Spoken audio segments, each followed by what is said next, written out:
नमस्कार, मी अमोल जोशी. बुलेटिनमध्ये तुम्हा सगळ्यांचं स्वागत. पहिली महत्त्वाची बातमी राजकीय वर्तुळातून. जे भाजपसोबत गेले त्यांना सोबत घेऊ शकत नाही अशा शब्दामध्ये शरद पवारांनी दोन्ही राष्ट्रवादींच्या मनोमिलनावर आपली भूमिका स्पष्ट केली आहे. तसंच संधी साधूपणा करणाऱ्यांसोबत जाणार नसल्याचंही शरद पवारांनी स्पष्ट केलंय. सगळ्यांना बरोबर घ्या म्हणतात, पण सगळे म्हणजे कोण असा सवाल शरद पवारांनी कार्यकर्त्यांना विचारला. गांधी, नेहरू, फुले, शाहू, आंबेडकर विचारांचे असले तर त्यांना सोबत घेऊ असंही शरद पवार म्हणाले. पिंपरी चिंचवडमधल्या मेळाव्यामध्ये ते बोलत होते. तुम्ही सगळ्यांना बरोबर घ्या.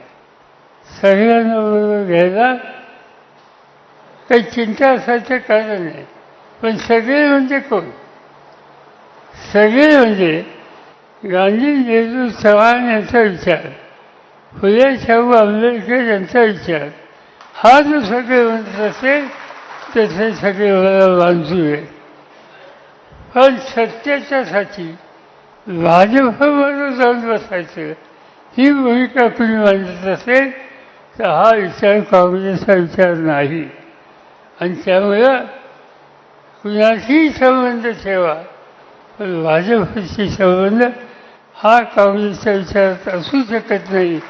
आणि त्यामुळं अशा पद्धतीने संधी साधूपणाचं राजकारण हे आपल्याला प्रोत्साहित करायचं नाही.